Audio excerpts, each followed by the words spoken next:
early next week so that those who were not able to join can also view it. It is up to you whether or not you want to turn on your video if you are joining us via Skype on your computer.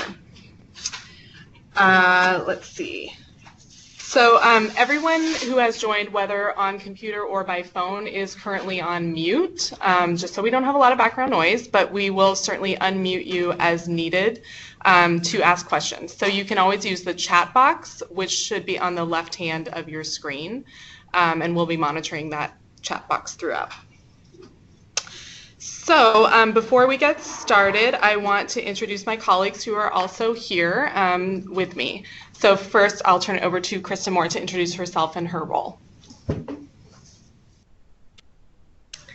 Hi there, my name is Kristen Moore. I work at Public Health as an epidemiologist, and I'm the evaluation lead for this strategy. Hello, my name is Chris Diabro. I'm with Contract Procurement Real Estate Services. I'm a contract specialist. I'm here to work on the contracts with folks who are selected. I'm also the liaison to work with the program folks. So if you have any questions, they come to me. Thank you. Great, thank you. So as I mentioned, this webinar will be recorded and posted online. This is one of our opportunities to ask questions about the trauma-informed and restorative practices in the school environment RFP that is open right now. The other way that you may ask questions at any time is by emailing them in. So all questions that are submitted via email to Chris, who just introduced himself, his email is on the first page of the RFP, will be responded to within 24 hours, and they will be posted online if we feel it's information that everyone should have access to.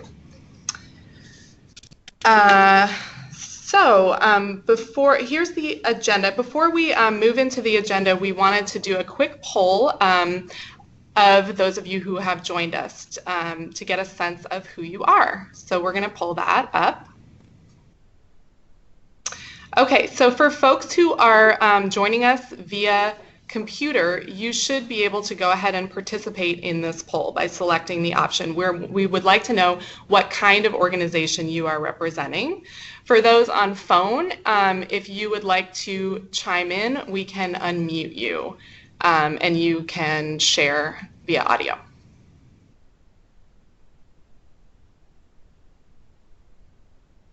I think we're good. Okay. Okay, great. So it looks like we have mostly community-based organizations and a few schools joining us. And we have now about 32 participants total. Okay, great. And just to confirm, did we get the phone folks? Did we unmute and give them an opportunity? Or I need to do that. Excuse the technical issue. I'm going to do that.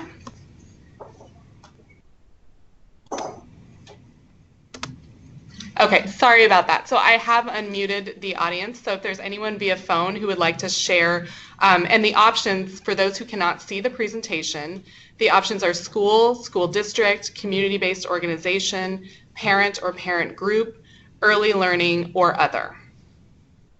So if anyone is on the phone and would like to chime in. Okay, I heard some noise, but okay. All right, we'll go ahead and move on. Thank you all.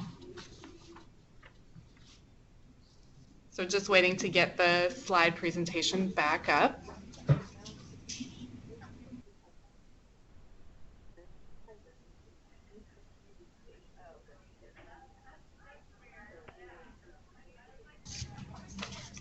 There it is. Okay, thanks for your patience with the technology, everyone. So the agenda for today's webinar, I am going to provide a brief overview of Best Starts for Kids and specifically the trauma-informed and restorative practices strategy area to give you a bigger picture view of the work that we hope to do in this strategy area. And I think I'm going to go ahead and mute, hearing some noise, so I need to mute the audience again. There we go. Okay, sorry about that. And then we'll go specifically into the overview of this RFP. And then, whoops, we're moving around. That's all right. Sorry. It's all good. Okay, so an overview of the trauma-informed and restorative practices in the school environment mini grant RFP that is open right now. We'll just kind of walk through the key components of that. And then we will have hopefully plenty of time to answer your questions at the end.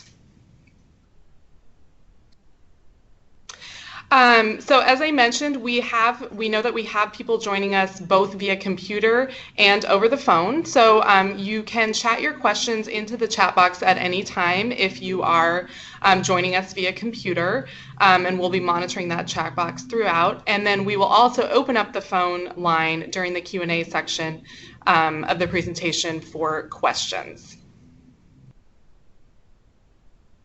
So first I wanted to just give a little brief overview of what Best Starts is. So the vision for Best Starts for Kids is that we want to see more babies born healthy, more kids thriving, and more young people growing up to be happy, healthy, and successful adults. Best Starts for Kids is a county-wide property tax levy passed by voters in November 2015. We spent about the next year going through the county council process to approve an implementation plan and budget.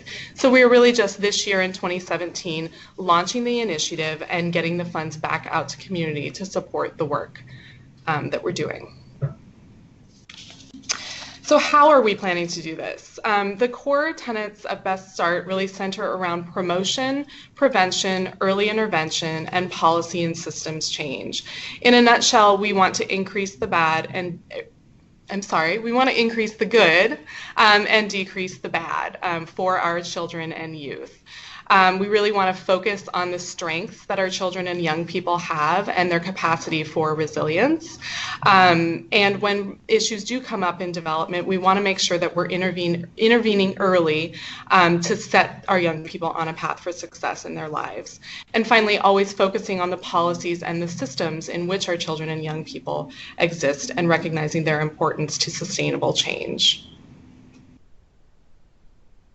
So Best Start structure, and again, I'm just giving a brief overview. Half of our levy investments will go to investing early, so in the prenatal to age 5 years. And this is really backed by the evidence that we have around the critical importance of those early years in setting the stage for healthy development throughout youth and then into adulthood.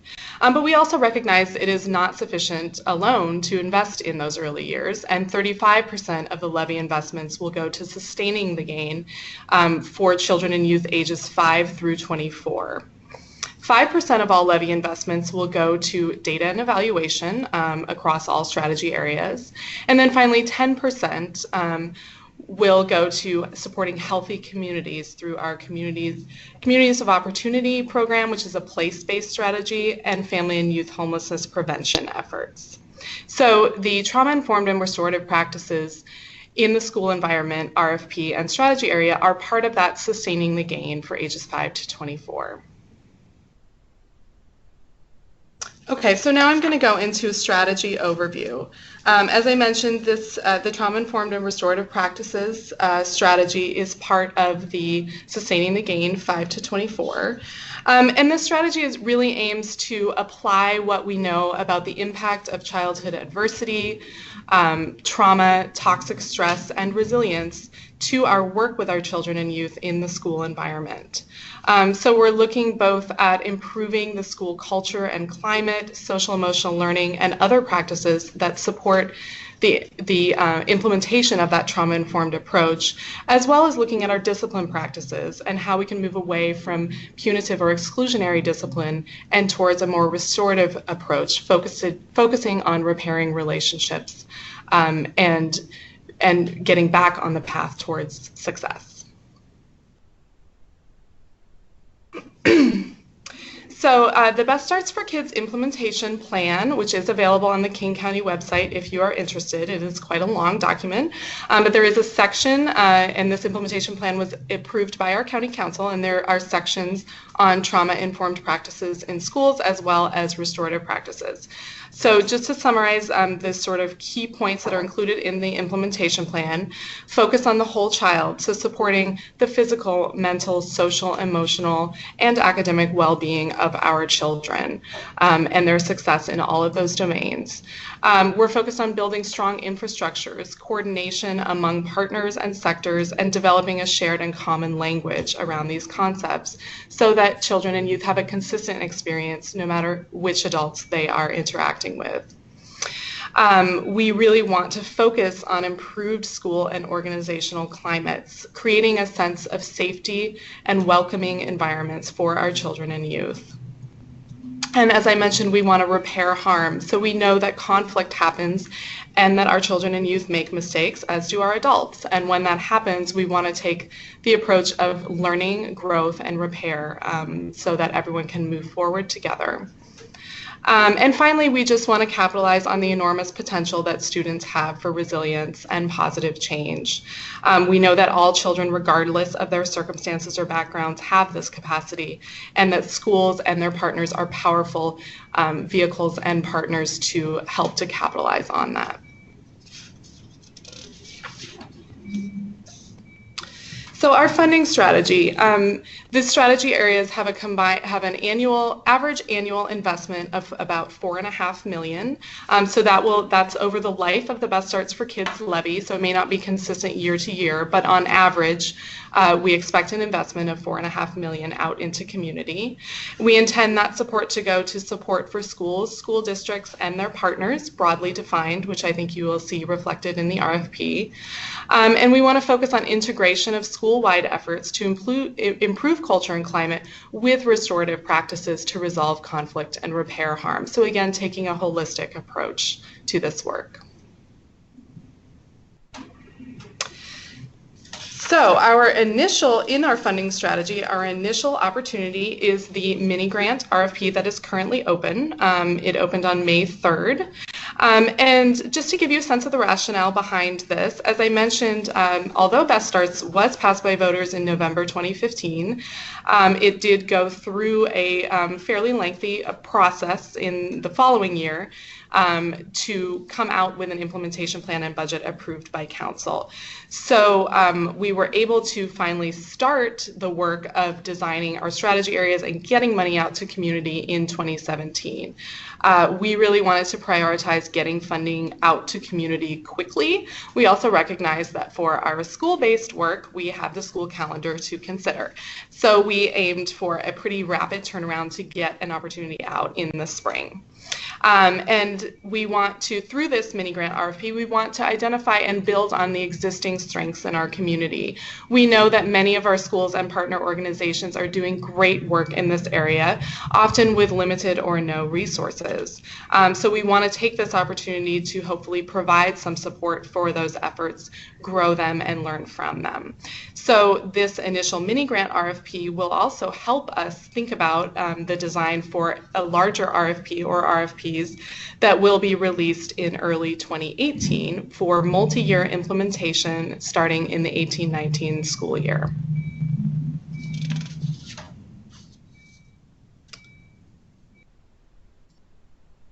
So just to say a little bit more about the larger RFP, as I mentioned, we anticipate it will come out in winter 2018, still very much under development. Once this mini grant RFP is wrapped up and the funds are disseminated and grantees are selected, we will begin focusing on the design of the larger RFP, and we will do some community outreach and engagement in the fall to inform that RFP. We intend to, in the large RFP, support direct services, system strengthening, and policy change.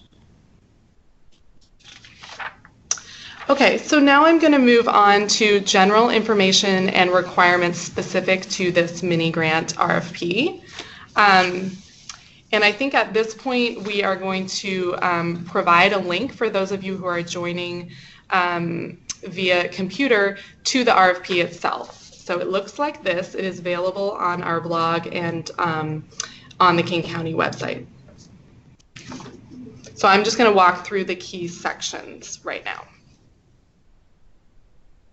So first, eligibility. So I'm referring to section 3 of the RFP, the introduction, which details eligibility. We are looking for applicants that represent preschools and early learning providers, public and tribal K-12 schools and school districts, community-based organizations, parent groups, school-based or behavioral health organizations, and/or individuals. And I just want to say that small nonprofits and community-based organizations, minority-led organizations, and women-led organizations are definitely encouraged to apply. So moving on to the timeline, which is in section 8 of the document. The RFP was released by King County on May 3rd. We are right now having our pre-submittal conference for applicants via this webinar.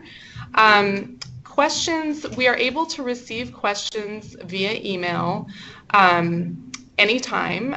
The email address is on the first page of the RFP, and questions will go to my colleague Chris, who introduced himself earlier.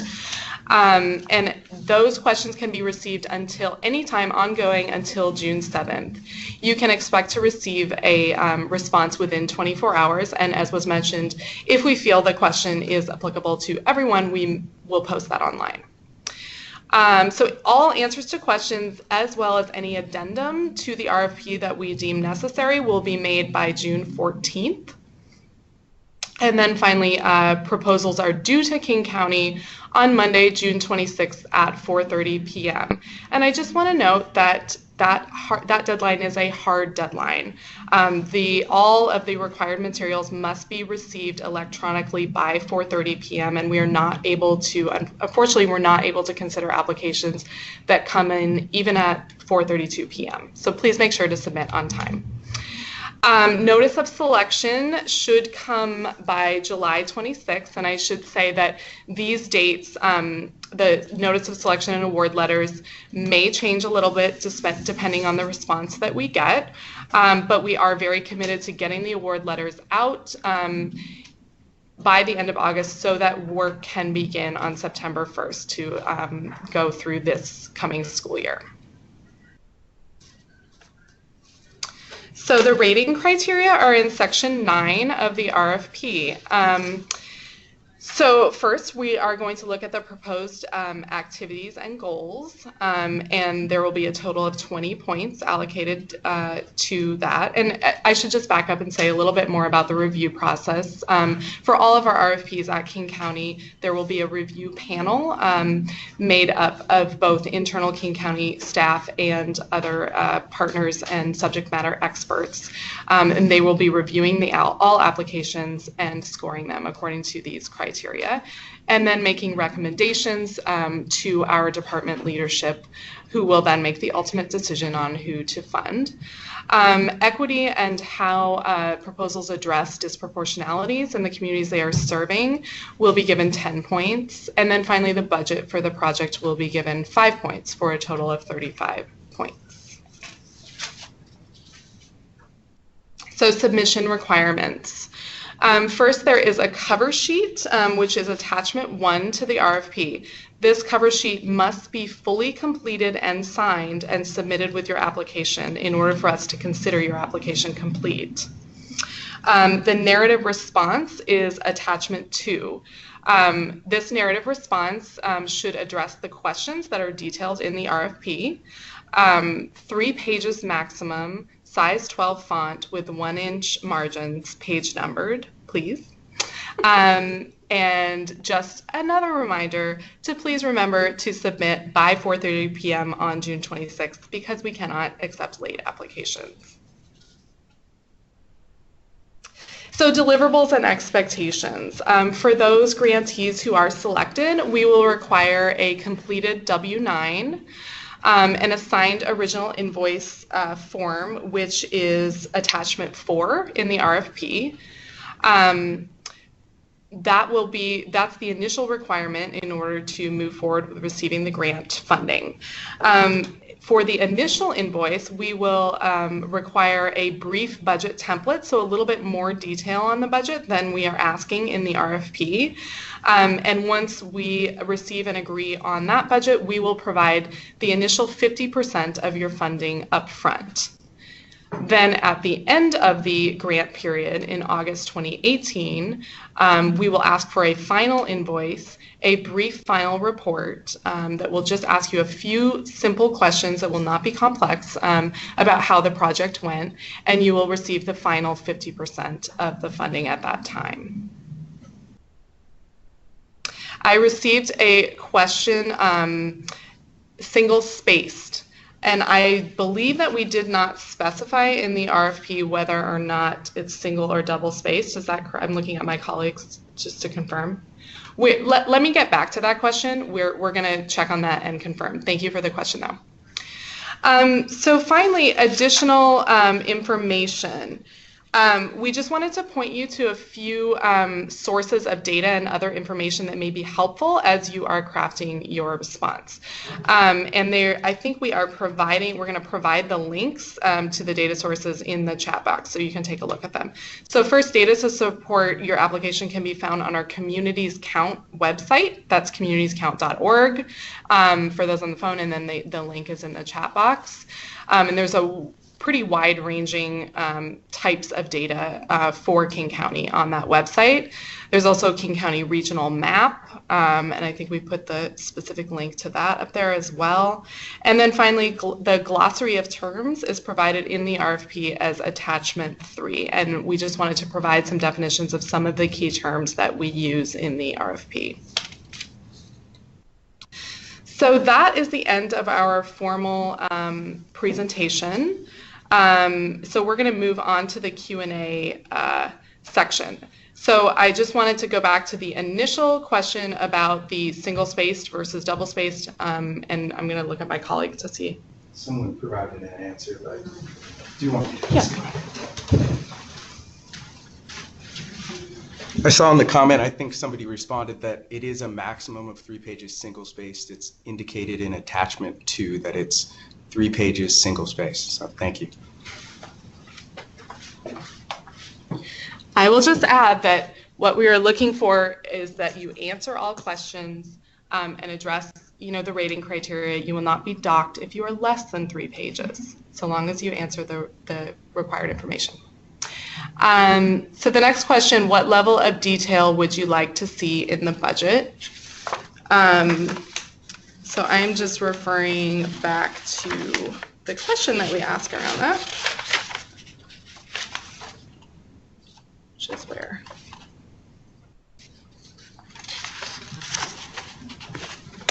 Okay.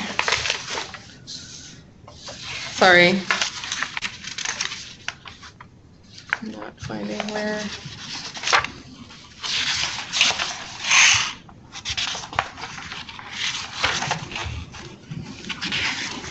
Yeah.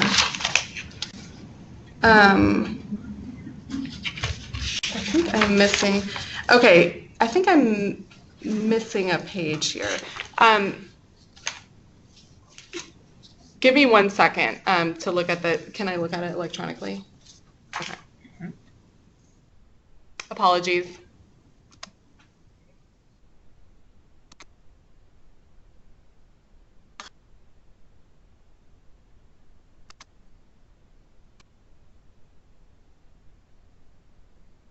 Can everyone see? Okay.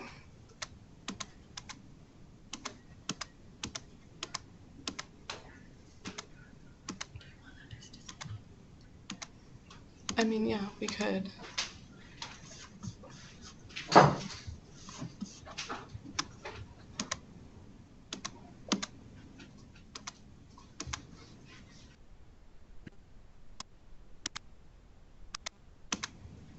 Okay. Here we go. Okay, so I just pulled up the RFP, so I think that we can all look at this together. We are in attachment 2.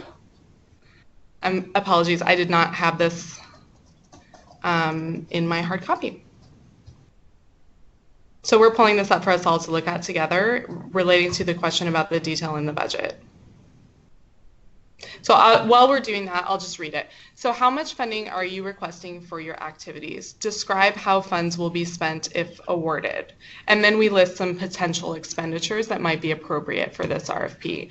So what we are not asking for is a line item budget. We have not provided you with a template to do that. And as I mentioned, a budget template with line items will be a requirement with the initial invoice to receive that initial 50%. So what we're looking for is both the total amount of funding you're requesting and the types of activities that you will use those funds to support. You do not need to say exactly how much money will be used for each of the activities you're supporting.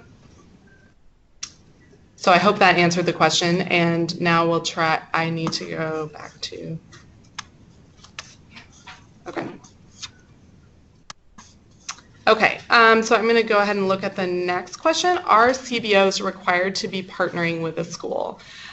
So I think you'll see that as the RFP is written, we are looking for work that is supporting the school environment. So that can be broadly defined in the sense that we know that schools can involve a number of different types of organizations, staff, students, families. There are many different folks that can be working within the school environment, but we would like to see some connection to that school environment. So there does not need to necessarily be a formal partnership between a school and a partner organization, but we need to see some kind of relationship with that school environment in the activities that you're proposing. I'm not sure. I'm not sure what this attachment to. They were helping with their really. Oh, okay. Thank you for the person who tried to help me figure out where I was needed to be in the RFP. Are direct services allowable? Yes, they are allowable. I'm not currently seeing any more questions. Is this a point where we might want to unmute the phone? Receive this via email. Okay, you want me to read this? Okay. So this is a question that we received via email, which I am going to read and address. I am wondering, beyond subject matter, is there linkage between the trauma-informed and restorative justice mini-grant and the grant expected in the winter? In other words, if you do not apply to the mini-grant, are you excluded from applying from the larger grant? Do you gain any advantage if you receive the mini-grant? Thanks. That's a great question. And the answer is no, there is no connection between the mini-grant and the larger RFP. We are just looking for applicants who can best respond to each individual RFP as they are released. So you may be granted a mini-grant, and then you may choose whether or not to apply for the large one, and then you may or may not be awarded the large one. Likewise, if you do not apply for a mini-grant, there is no, you would be at no disadvantage should you choose to apply for the large. A question came in. I am wondering about preference for work focused in early learning versus K-12 environments. So the answer to that is we do not have a preference. We are hoping to see a breadth of applications addressing, a range of environments and types of activities. And as is, I think, clearly stated in the RFP, we have included early learning or preschool environments explicitly, as well as K-12. So we welcome applications from both contexts. Next question is, do the funds need to be used starting in September, or could it be done later in the year? So the answer to that question is the funding period is September 2017 through August 2018. The funds need to be used at some point during that time.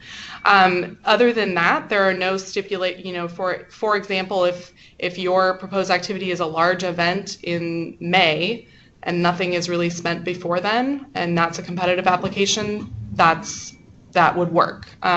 So the funds just need to be spent during the period, but other than that, there are no other stipulations.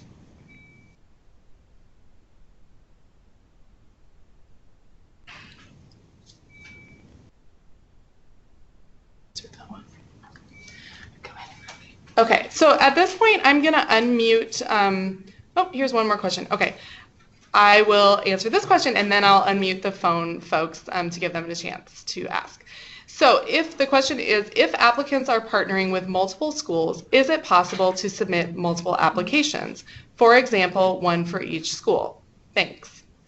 The answer to that is yes. So each individual application will be scored according to the rating criteria.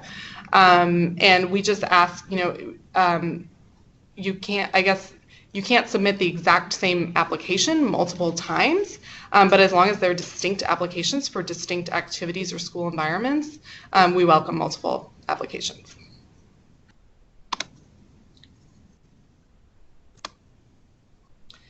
Okay, I'm just going to pause from the chat for a moment. We have unmuted, I think, the audience, which means that our folks from the phone, if you would like to ask a question, please feel free to chime in at this time.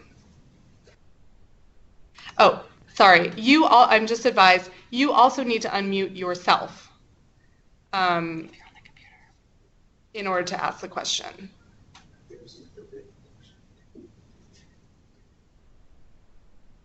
Okay, so I'm not hearing anything from the phone. We'll leave it unmuted for a little bit, and so please feel free to chime in, and we'll make space for you to ask via audio. So the next question via chat is, how many grants are you going to give? So in the RFP, we do address this. And I should probably not look for the actual language because I won't be able to find it. But look at that, I did right away. So there is no predetermined, this is in Section 4, funding available. There is no predetermined maximum number of proposals that will be awarded. Instead, the number of grantees awarded funds will be determined by the quality of applications received. So as I mentioned, this mini grant opportunity is part of the overall strategy area, and we are balancing the funding available between this mini grant RFP and then our larger opportunity that will come out in 2018. So we have decided not to determine a maximum number of awards, and instead to partly because we don't necessarily have a sense of how many compelling quality applications are out there. So we wanted to take the opportunity to hear from you and to award as many quality applications as we can. Okay, someone wrote in, I didn't hear the answer to the question above, which was, if applicants are partnering with multiple schools, is it possible to submit multiple applications, for example, one for each school? Yes, so I will answer that again. The answer to that is yes. We would not consider multiple identical applications, in other words, sort of stacking the money up, but we will definitely consider multiple applications from the same organization for different activities or with in different school environments.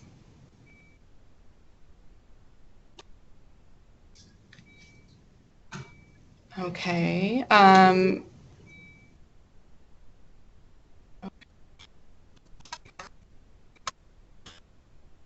Okay. This question looks like it's coming from, is this from an email? Okay. So I'm going to relay a question that came in by email. To confirm, a CBO or school can submit, correct? If a CBO submits the proposal, there has to be demonstrated connection between the school and the CBO. So I think this is similar to the question before about, do you have to partner with a school? So what we are looking for is a connection to the school environment in the activities that you are proposing. So that may or may not look like a formal partnership. But we do want to see that you are doing work that can potentially impact the school environment broadly defined. So that could be staff, students, families, community partners, etc. Okay, so the next question is, hi, we are wondering about strategy for BSK overall. Many of the early grants are one-time or short-term funding. If we are fortunate enough to receive funding through these, that's fantastic. But if we also need some of the direct services funding in RFPs offered later this year, do we limit our competitiveness if we have already received some BSK funding, but for another and/or related purpose? The answer to that is really no. Each RFP will be distinct, will have its own review process, and each application will be scored on its quality and its merits. So that's the answer to that question. Reiterate that there are more coming. Oh, and my colleague Megan is just reminding me to reiterate there are many more RFPs coming for, as I mentioned, Best Starts is a broad and holistic approach to supporting healthy development. And so we have multiple strategy areas both within the prenatal to 5 and the 5 to 24 bodies of work that will be RFP'd out later this year. And into 2018. So, and just another reminder that the best way to follow our work and hear about funding announcements first is to follow our blog, and that is beststartsblog.com. If you sign up to follow our blog, you will get an email anytime we release a funding announcement. So the next question is, will administrative expenses be allowable in the budget, or would that make an application less competitive? By administrative expenses can mean a lot of things. So I guess that would depend on how those administrative expenses relate to your activities. We certainly understand that administrative expenses are necessary for organizations to do their work, and some amount of that is expected and certainly fine. It may be, if your application is all administrative, it may be less competitive in the sense that we're really looking at the activities that you're doing. So I guess if I'm understanding your question right, they are definitely allowable. And again, just to reiterate, make sure that you're addressing all of the questions in the narrative response and looking at the rating criteria.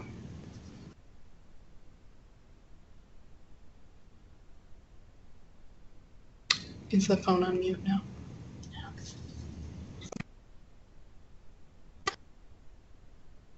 Okay, so just for folks on phone, please feel free to chime in. I haven't heard anything from anyone on the phone, but if there are any phone questions, please, you are unmuted on our end, so you can go ahead and unmute yourselves to ask any questions.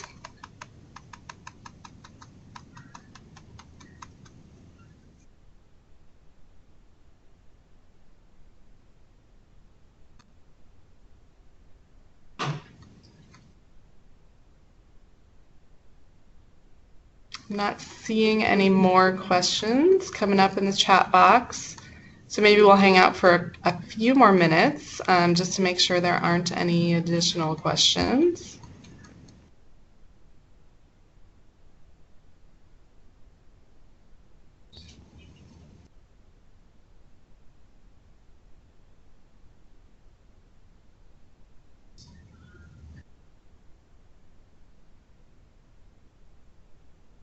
Okay.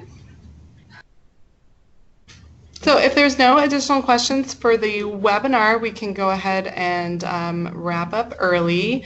But just a reminder, if any other questions do come up, you are also always welcome to email them in.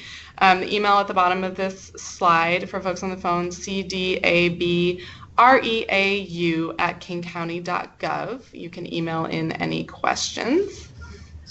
Seems like we're having some technical difficulties with the phone. Somebody's not able to be heard. Okay. Interesting. We just heard that we're having some technical problems with the phone and folks are not able to be heard. So I wonder if that is I think that's my audio settings. Okay. We will see what we can we call in on a phone? And see, I don't know. Okay, I got one. So we're gonna see if we can. First of all, apologies about that. I'm not sure what's going on, but we'll see if we can do anything about that. I did get one more question via chat, so I will address that. Are we able to consult with someone to pitch ideas if we want to know if an idea will fly or not? And the answer to that is that we at King County are not able to discuss the RFP while it's open. Okay, I'm sorry, just let me pause for a minute for that question about the issue with the phone. If you are able to email your question in on your smartphone or whatnot to my colleague Chris, we can actually address, he's logged into his email right now, and we can address those questions as they come up. So again, that email is cdabreau@kingcounty.gov. So that's CD.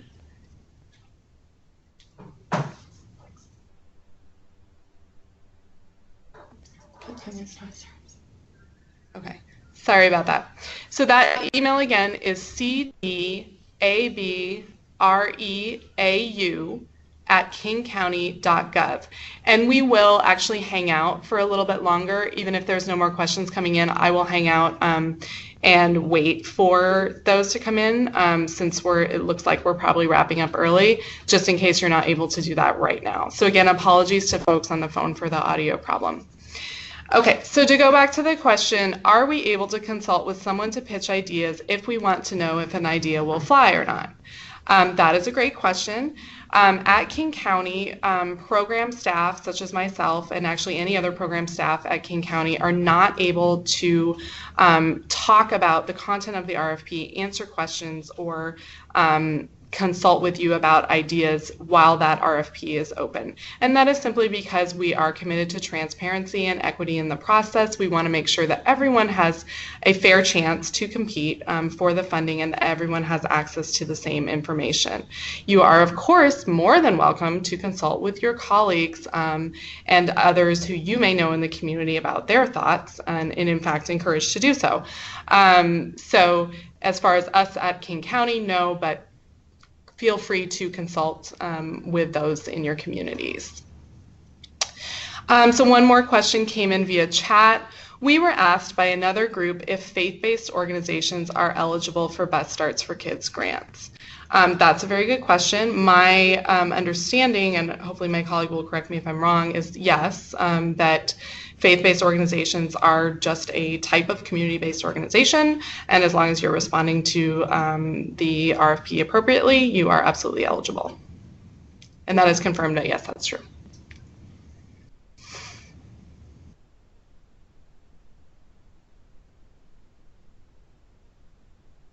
All right, I don't see any more questions at this time in the chat box. Okay. My colleague Chris is working on a few, so let's just sit tight for a minute and he's going to relay some.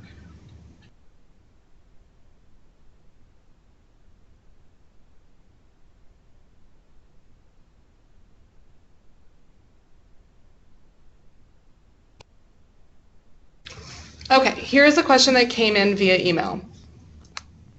I'm wondering about what your requirements are for individuals who may want to apply. What kind of credential or other verification would you need of their professional services? What kind of connections with orgs or schools would you like to see? In general, can you add any details about what it might look like for an individual to apply? So that's a great question. I think I may turn that over to my colleague Chris to discuss in terms of any kind of documentation we would require from an individual if they were awarded, since I'm interpreting that that's part of your question. Okay, he will try to answer that part.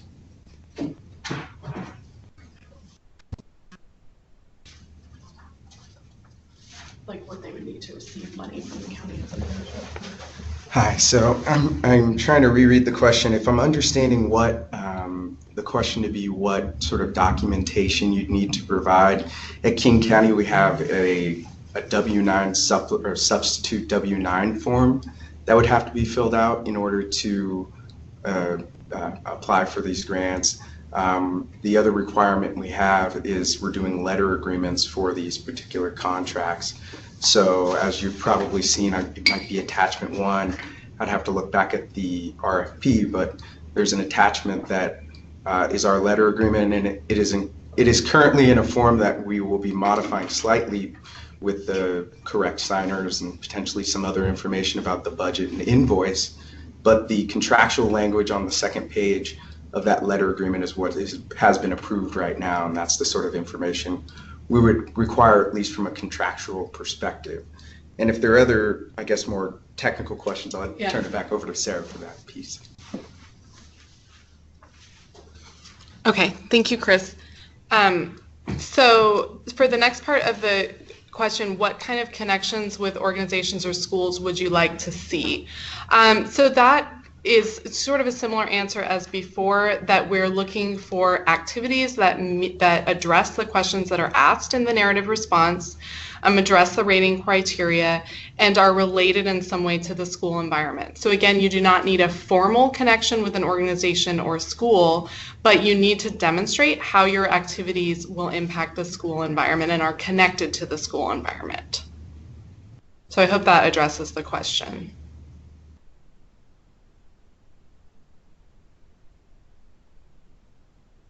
Chris, do we have more coming in via email right now?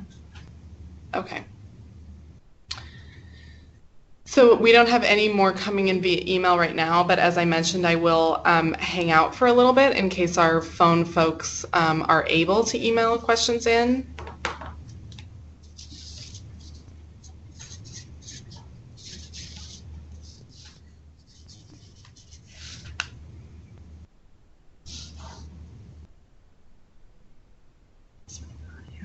Okay, we're gonna, so I'm gonna go on mute just for a minute, and we are gonna see if we can, if there's some problem with my audio that we can fix so we can hear you all on phone.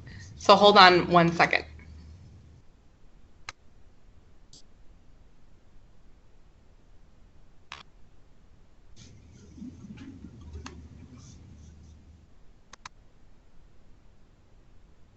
Okay, so I'm not unmuted anymore. Okay. Okay, we don't know what's going on with my audio. So that's the answer to that question. We had one more question via chat. Does the early intervention to age 5 include kindergarten or just preschool? So again, we're looking at early learning environments, and how, again, just if you can demonstrate that you can address the questions in the narrative response, and that your work is connected in some way to the early learning environment, then below kindergarten is appropriate. And I do realize I've had this question before that, as I mentioned in the beginning, this is a strategy area under that 5 to 24 bucket, and we do recognize that the early learning preschool does go below age 5. That's okay. You are still welcome to apply if you are working in a preschool environment serving children under age 5. One more question came in via chat. Perhaps you've mentioned this previously, but will we be able to access this webinar in the future? The answer to that is yes. We have been recording this webinar. It will be posted on our blog, beststartsblog.com, by early next week. I'm looking at my colleague. Yes, by early next week. And again, if you subscribe to our blog, you will receive a notification once it's posted.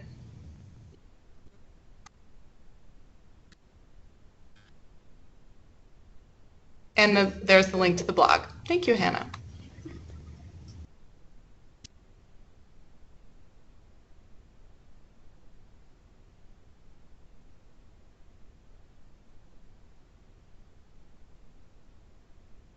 Right. No more questions via email. One last question. Thank you. Is the $4.5 million the total for trauma-informed bucket or all Best Starts for Kids initiatives? That is the total for the trauma-informed bucket. And actually, I should have mentioned the totals for Best Starts as a whole. So Best Starts for Kids as a whole for all strategy areas prenatal through age 24 has an annual average investment of about $56 million. It is a 6-year property tax, 65 million. It is a 6-year property tax levy. So the $4.5 million is the total for the trauma-informed and restorative practices in the school environment strategy area. Thank you for the question. Annual. Average annual. And as I mentioned, it may not be $4.5 million every year, but over the life of the levy, the average annual will be $4.5 million.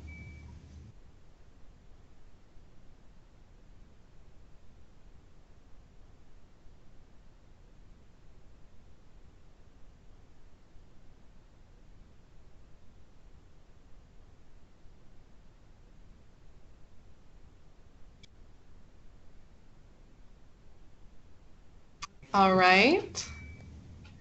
I think at this point you can feel free to drop off. I will still hang out for a little bit longer in case we get some email questions trickling in.